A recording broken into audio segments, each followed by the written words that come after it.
नमस्कार। चुनावी विश्लेषण में आपका स्वागत है। और गुजरात को लेकर 182 सीटों पर नया सर्वे ओपिनियन पोल सामने आ रहा है। इस हिसाब से आखिर गुजरात में किसका पलड़ा भारी नजर आ रहा है, क्योंकि आम आदमी पार्टी ने अपने उम्मीदवारों की पहली लिस्ट जारी कर दी है। और आम आदमी पार्टी क्या गुजरात में कुछ नया कर पाएगी? यहाँ पर बीजेपी ही बरकरार रहेगी? कांग्रेस का क्या आंकड़ा बन सकता है? इसको लेकर नया आंकड़ा सामने आ रहा है। इस हिसाब से गुजरात के लिए 182 सीटें हैं और 92 सीटों पर बहुमत का आंकड़ा मिलता है। लेकिन आपको बता दें कि जिस प्रकार से 2017 में यहां पर कांग्रेस ने 77 सीटें हासिल की थी, तो बीजेपी ने यहां पर 99 सीटें, जबकि निर्दलीय 3 और यहां पर बीटीपी के 2, एक एनसीपी यहां पर एमएलए ने जीत हासिल की थी। लेकिन 2022 में किसकी जीत हो सकती है, इसको लेकर नया सर्वे ओपिनियन पोल क्या कहता है, इसको लेकर सभी जिलों के आंकड़े और अंत में फाइनल ओपिनियन पोल के आंकड़े भी आपको दिखाने वाले हैं। बात कर लेते हैं यहां पर कच्छ की, तो यहां पर 6 सीटों में से बीजेपी को 5, कांग्रेस को 1 सीट जा सकती है।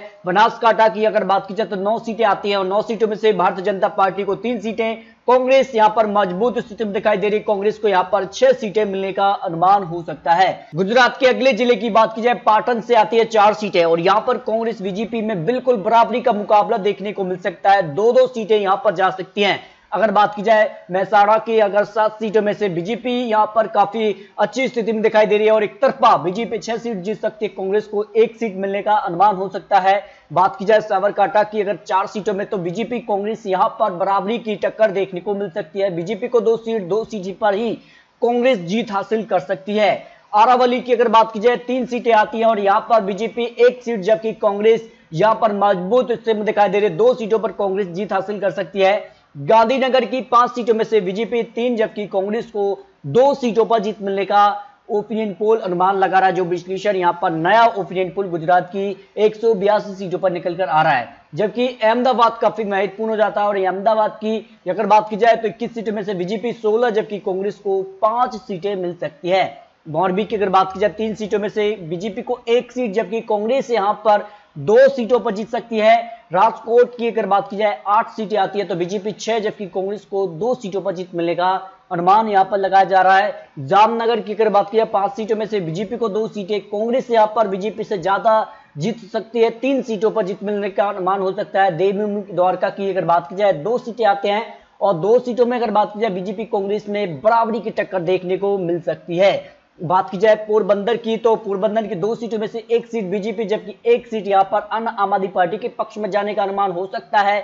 इसके अलावा जूनागढ़ की अगर बात की जाए 5 सीटों में से बीजेपी को यहां पर 1 सीट, जबकि कांग्रेस यहां पर बीजेपी से ज्यादा 4 सीटों पर जीत हासिल कर सकते हैं। जो ओपिनियन पोल के आंकड़े हो सकते हैं। गिर सोमनाथ की अगर बात की जाए 4 सीटों में से कांग्रेस 3 सीटों पर जीत हासिल कर सकती है। बीजेपी को यहां पर 1 सीट मिल सकती है। जबकि अगर बात की जाए अमरेली की, अगर बात की जाए 5 सीटों में से कांग्रेस 4 सीटों पर आ सकती है और बीजेपी को यहां पर 1 सीट जीत मिल सकती है। जो आंकड़ा यहां पर निकल कर आ रहा है, यानी कांग्रेस यहां पर मजबूत स्थिति में देखने को मिल रही है। जबकि भावनगर की अगर बात की जाए तो यहां पर 4 सीटों में से कांग्रेस को यहां पर 3 सीटों पर जीत मिल सकती है। बीजेपी का यहां पर 1 सीट पर ही यहां पर संतुष्ट करना पड़ सकता है। बोटाद की अगर बात की जाए 2 सीटें यहां पर बीजेपी कांग्रेस में आमने सामने की टक्कर देखने को मिल सकती है। जो ओपिनियन पोल के आंकड़े हो सकते हैं। आनंद की अगर बात की जाए 7 सीटों में से कांग्रेस को 5 सीटों पर जीत मिल सकती है। बीजेपी यहां पर 2 सीटों पर आ सकती है।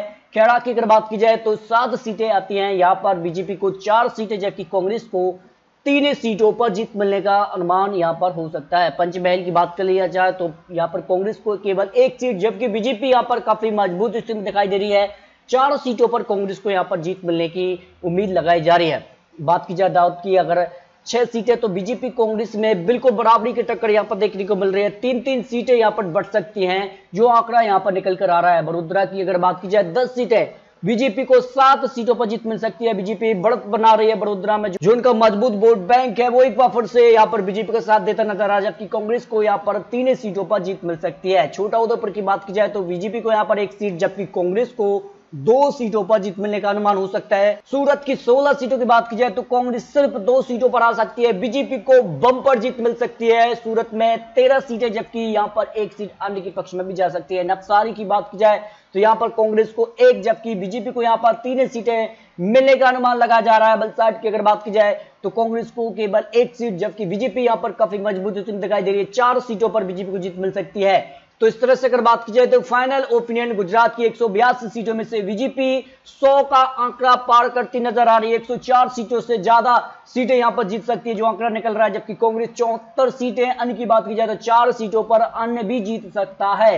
यानी आज चुनाव होते हैं, चुनावी विश्लेषण जो निकल रहा है उस हिसाब से बीजेपी पूर्ण बहुमत से गुजरात में सरकार बना सकती है। लेकिन आने वाले वक्त में क्या होता है गुजरात को लेकर आम आदमी पार्टी भी काफी यहां पर जो है सभाएं कर रही है, जिसका से यहां पर पहली लिस्ट भी जारी कर चुकी है। तो ऐसे में अगर बात की जाए तो गुजरात में क्या होगा ये तो आने वाला वक्त बताएगा। लेकिन आपको क्या लगता है, अपनी राय रख सकते हैं। क्या गुजरात में बीजेपी बरकरार रहेगी या फिर कांग्रेस आम आदमी पार्टी की वापसी हो सकती है, इस पर राय रख सकते हैं। मिलते हैं सटीक और महत्वपूर्ण लेटेस्ट अपडेट ओपिनियन पोल के साथ, तब तक के लिए जय हिंद, जय भारत।